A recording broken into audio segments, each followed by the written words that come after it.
Are you protecting your peace or are you destroying it? This is all about boundaries. And let me tell you, people benefit when you don't have boundaries, and you totally don't. Yeah. But when you do have boundaries, even though if it doesn't feel like it to you, you both benefit. So are you protecting your peace? Are you setting healthy boundaries? I don't think that we are taught that. We are not. We are taught the Um, exact opposite. yeah, yeah. I mean, when we start to apply clear boundaries to things, it kind of challenges people, or, people feel a little like, maybe they're attacking me, if you will. But I mean, when I remember when I put clear boundaries in my life, specifically with my mom, because it was just so crazy, and it felt weird, Mm-hmm. and it felt like I was challenging her, and and she totally took it in that manner as well. Yes, they do. Because it was for her, it was just like, why are you doing that? No, I mean, she didn't quite say it like that, but Just the definitely energy behind it.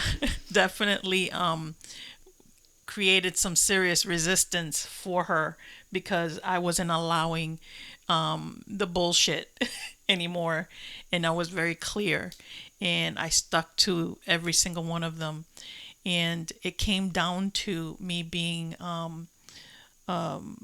super aware of myself, what I felt, how I wanted to feel, how I wanted to engage with her, and how I was protecting my peace in the process of it all, because it was just like too out there and crazy. So being able to do that, but it certainly wasn't easy, because No. especially when you're doing it with a parent, where there's kind of like the hierarchy of your life, if you will, and to put clear boundaries to a parent is just like, I'm going to challenge you for a hot minute. And most parents don't like that. So, Right, because you're taught from a young kid to fall in line, to do what you're told. You're not taught to push back.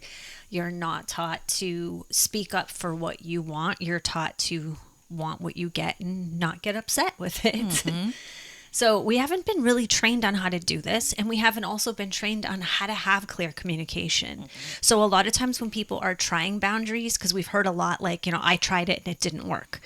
The once and done thing, because they weren't totally clear. Or you've been so loose in your boundaries for so long that the people aren't taking it seriously.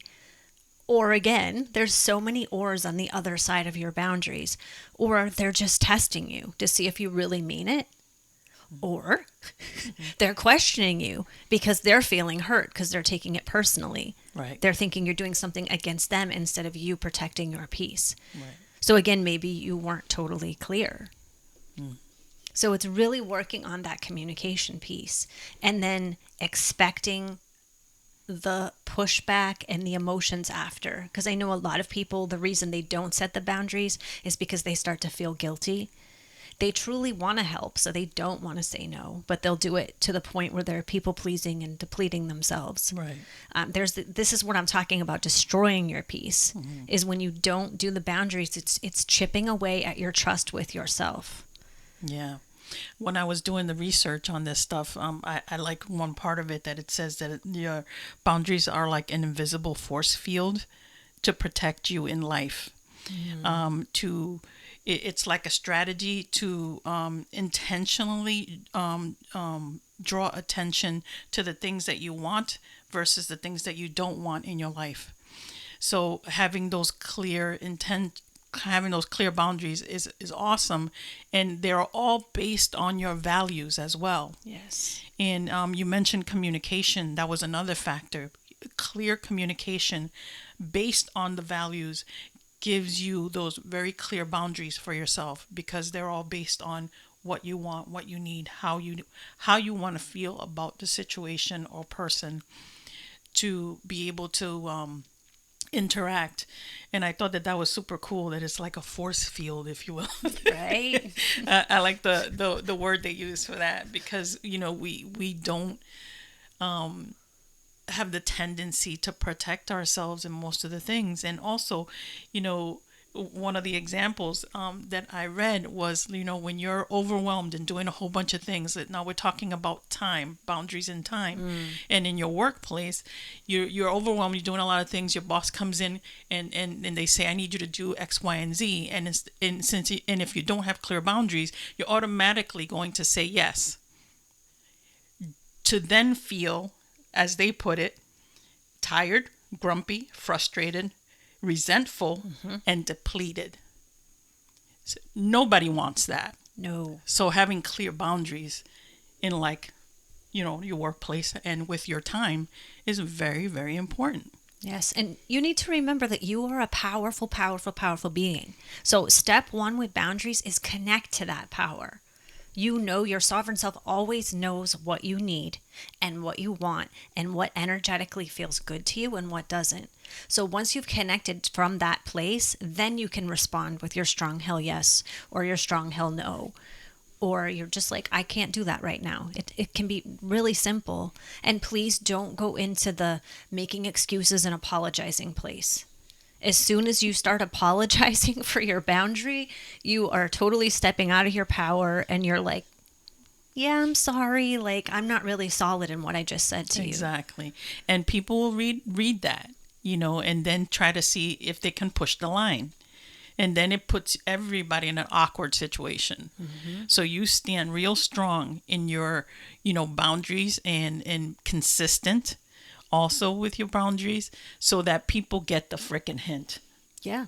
You're not gonna pass this. You're not gonna do this. You're not gonna, this doesn't work in my energy, in my field, and anything like that. So this is where the line is drawn. Please respect that. But the only way they're gonna respect that if you are consistent with it.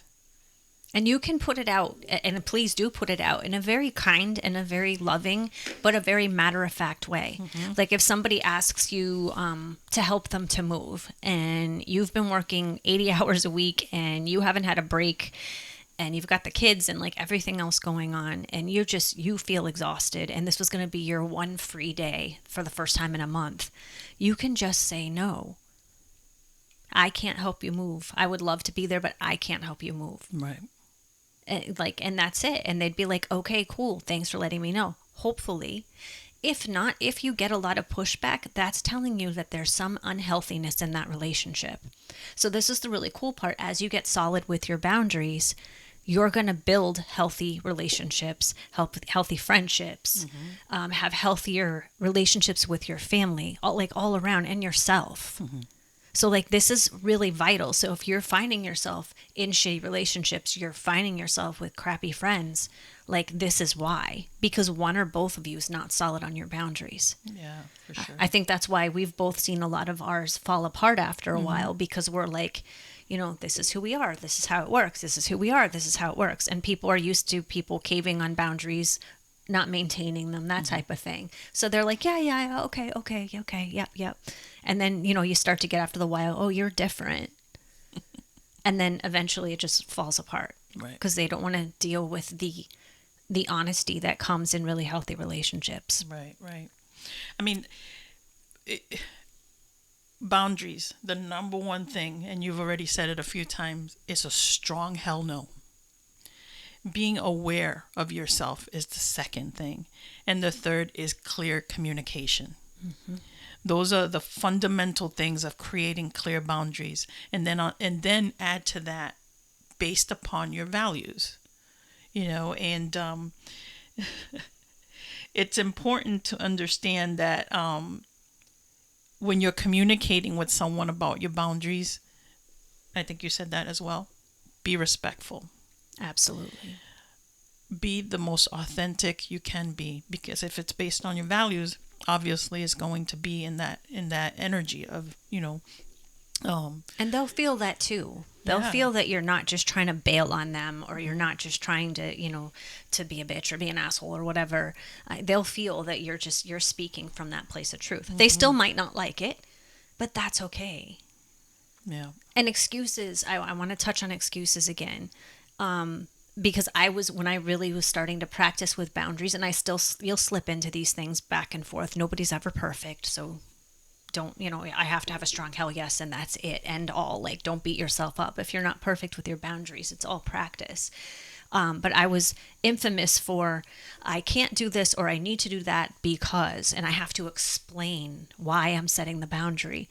Because somehow that, like, to me, softens it, or it makes it non-negotiable because, I have to do X, Y, and Z, and that's why. So, like, I really, really can't. I'm just saying it because I really can't. Not because I really don't want to. So you're explaining it away.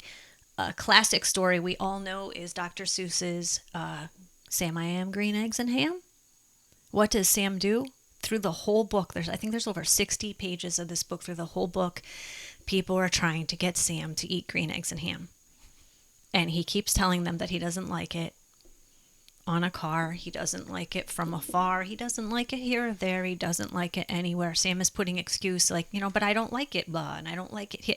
Like, Sam is putting excuse and excuse and excuse. And we read 60 pages of Sam focusing on what he doesn't like and Sam focusing on excuses. In the end, Sam ends up liking it, which is very interesting to me because it feels like I'm telling a story to little kids and adults who are reading it that, excuse it away, excuse it away, excuse it away, then finally give in and maybe you'll just like it. Not a good moral to the story. No. Like, I always thought Dr. Seuss books were pretty cool, and they are. I mean, the rhymes and all that is pretty classic. But the message behind that is like, no. Yeah. This comes down to the things where we know what we have learned growing up by our parents, by TV, but whatever. It's so convoluted and boxed to control people. Even in children's books, from the gate, you're part of the programming. You're putting them in a box instead of, letting their imagination kind of run rampant because that's what it should be doing. And then as an adult, you find yourself in this predicament of like, well, what do I do? And how does this work? And, you're trying to find your way in a situation where the road is so incredibly windy that you don't know what the fuck you want to do, but that whatever it is that you're in front of, or the person you're in front of, is creating some level of discomfort within you. And when looking in, that's when you find out where your true boundaries are, because you're really solid in how you don't want to feel. So you create something with boundaries to be able to get the feeling that you're looking for. I want to give you a quick message before we get back to this episode. Unlock the secrets of your soul for free with Soul Notes. Say goodbye to feeling stuck and hello to the validation of your alignment. These weekly prompts are filled with reminders, gentle nudges, and sometimes a kick in the ass, all with love from your soul. Don't just take our word for it. Try Soul Notes for yourself and see the difference it can make in your life. Trust us, your soul and you will thank you. Just go to soulnote.org. That's SOULNOTE.org. Now back to our podcast. And Brené Brown had a really great quote. It's daring to set boundaries is about having the courage to love ourselves, even when we risk disappointing others. Because I hear a lot of people saying, but I don't want to be rude. I don't want to, and I'm afraid to say something. It stresses me out to have to say no, although it stresses you out when you say yes. So exactly. So what's the difference? Or I'm afraid to say no to them. And then your mind starts playing all the worst case scenarios through your head instead of just saying no to them and let the chips fall where they may. Mm-hmm.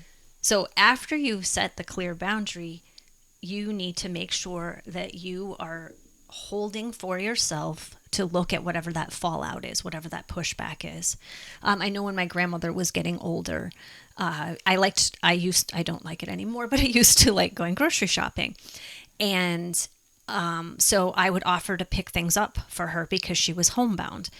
And she would give me this list of elusive things that you couldn't find anywhere or hadn't been carried in stores since like 1940 or something, or that she insisted was at this store, but it really wasn't. It was carried at some other store she went to back in the day.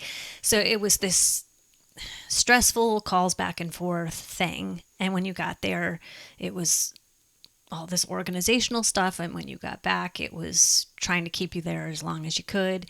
And I literally lived a half a mile away from her. And I wouldn't even make it home the 2-minute drive before she's already calling for me to come back. And then it was like every day and every hour and on. And it built and built until I started to get depleted. I was working as a manager 80 hours a week, running my own life, and then trying to manage hers at the same time. Mind you, this woman has multiple children, has 13 grandchildren, has a bunch of great-grandchildren, and me and my uncle were the ones that were showing up 99% of the time. And when I started to get depleted, I started to get really sick, and I took a while to like really look at my life and look where I could cut back and where I was overextending myself, and that was one of the areas. Now, did I love my grandmother? Absolutely. Was she a easy woman to be around? Sometimes. A lot of times not so much. She could be very controlling and demanding and negative, and so it was a big energy zap every single time. But I was like, I'm helping care for my grandmother, so I would recenter myself in the positive side of it, but I just kept pushing down and pushing away the depleting, overtaxing side of it. I started speaking to family members about how I was feeling, hoping to, get them on board to try to help, because if everybody takes a shift or a weekend, then, many hands make light work. That didn't work at all whatsoever. You either got the, yeah, she's difficult, that's why I don't go over there, but you should. Or, oh, really? That's too bad. Even I got in the mix of that. You got in the mix of that. Yeah. If you add in everybody's spouses on top of it, there's like 30, 40 people within 2 generations of this woman. And nah. Now, part of that, I could see was how she's built her life and her relationships with people. Because I had a lot of cousins I would talk to, and they're like, she's so sweet. Oh my goodness. She's the best gram. And I'm like, you go over at freaking Christmas to pick up your gifts. Like, you don't know. Like, come on. I remember one Thanksgiving that was happening, and I was there, and Graham was completely honest about who she is. Yep. She's like, no, I'm not. They're right. I'm not nice and sweet. It was awesome. Yeah, it was great. All the cousins were like... She knew exactly the person that she is and was and all those things. And she was, very clear about it. So when anybody would say that, she was all these other things, she's like, yeah, nope. That's one thing me. I will give her. Like, she's like, I know I'm negative. I know I'm pushy. I know I'm nasty. I know all these things. She goes, but I'm just going to stay alive forever because I don't want to do the work to work on my anger and my bullshit. Mm-hmm. And so, I'll just stay here so I don't have to like atone for my sins and meet my maker type of thing. I mean, she was a perfect example of the kind of person that makes you want to make sure you have clear boundaries. Yes. That's what she taught me. I think that was her role in life for a lot of us. I think that she pushed the envelope because she knew she could. Mm-hmm. And most of the people around her didn't want to put boundaries, didn't feel like they should put boundaries or anything of the sort until you got sick and all that stuff, and you really needed to say no. And everybody started pushing back on me. Mm-hmm.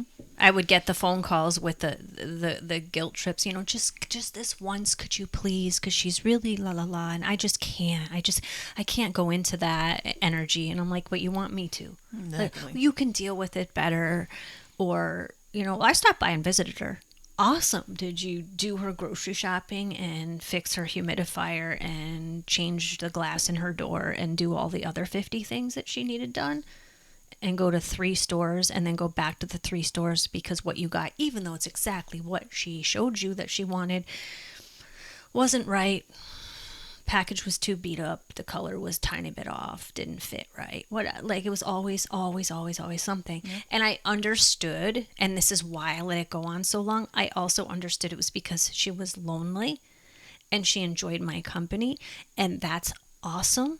But it's not my job to make people feel their own peace. It is not my job to take care of everyone else. It is my job to take care of me. And then once I'm fulfilled and my cup is overflowing, then I have bandwidth to help other people to a point, because other people need to learn how to take care of themselves.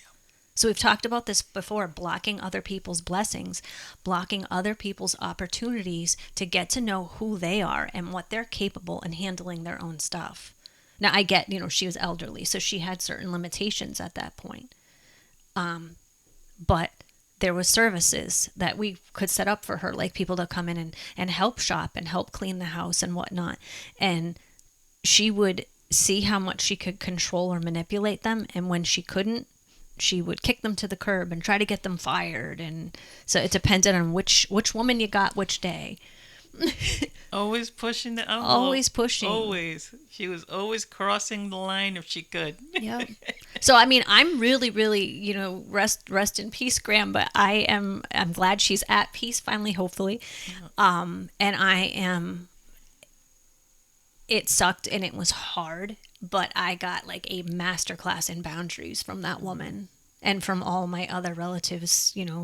Pushing back or feeling like they were creating boundaries, like, that's why I don't go over there. It's like, no, you avoid until you have to. Like, that's not a boundary. Mm-hmm. Avoidance is another thing of you, like, just not being in your full power. Yeah.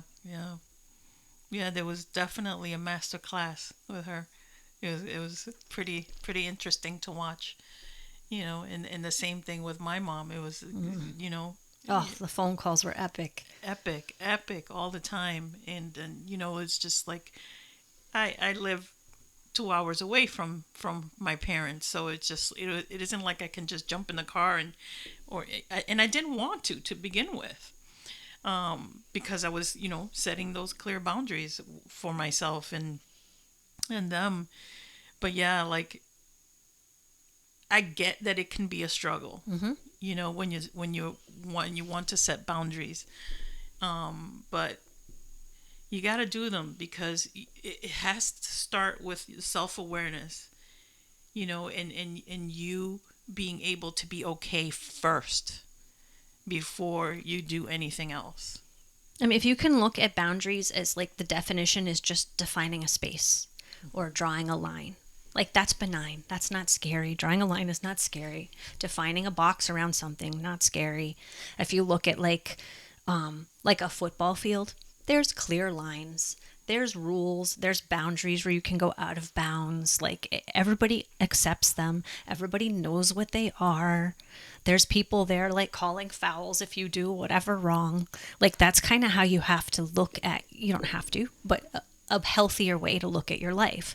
Like, this is my game field of life. This is my game, and this is how I'm setting my grid and my rules, and I'm making it clear to everyone. So if you want to play my game with me and be in my life, then we're all going to be accepting of these rules, be on the same page, and then we're going to be able to like, oh, you stepped out of bounds. You hit somebody when you shouldn't. Like,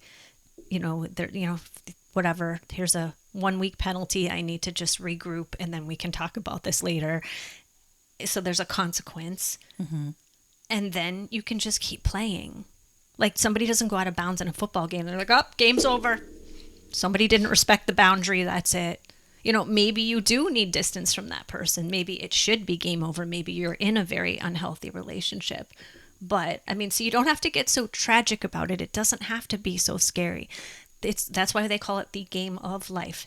It's supposed to be fun. It's supposed to be enjoyable. And we are the person that sets the rules for our game. I mean, in staying in the vibration of a football game, when somebody goes out of bounds or anything like that or crosses a line, the whistle blows, and that's your pause. Mm-hmm. Okay, think of that as your pause, and then use your words. Communication. That's when it comes in.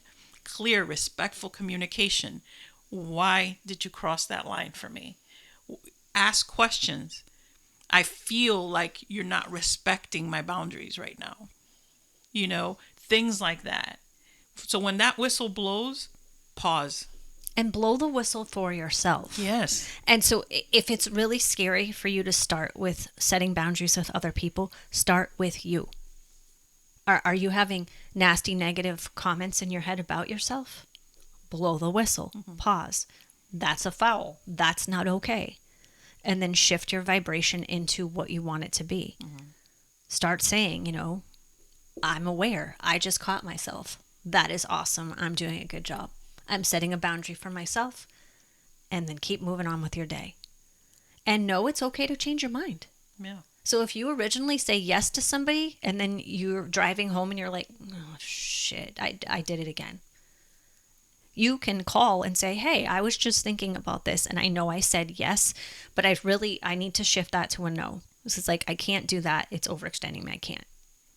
That's all right. Give yourself that room and that leeway because we're all human and this is where conversations come in. And then also, if you're really clear from the gate, you won't get into murky waters as much. Like I know when we first met and I was like, you need to use your words. You need to speak to me. I can't, I'm pretty damn good, but I can't mind Kreskin to see what the hell's going on with you. You need to talk. You need to talk. And I set the boundary again and again and again. And it took years, but we chipped away at her communicating. I got the hint. You got the hint. Like, if this is what you're going to do, that's not okay with me because that's not a relationship with, to me. It has to be a two-way street. It can't be one person guessing what's going on with the other. Right. So if you're in a funny place in your relationship or even at work, this is when these boundaries start to come in. So it doesn't have to be a hell no. It can be like, I need you to talk to me a little bit more because I don't know what's going on. Yeah, I mean the hell no is part of it. Then the communication part comes into play, to really do that. Now you mentioned about trying boundaries with yourself. They have some examples is like something as simple like sticking to a budget. Give yourself boundaries with that. No screen time or television or a phone in your bedroom. That's something I do. We don't have a TV or we do not take our cell phones to the bedroom. Or if we do, they get taken out before going to sleep. No working past 7 p.m. Those are just like simple boundaries that you can set for yourself that work so that you can practice with you first. And then as things progress in life with you, really be a relationship, work, whatever, because all these things apply to every aspect of your life. I saw this chart that like has all these different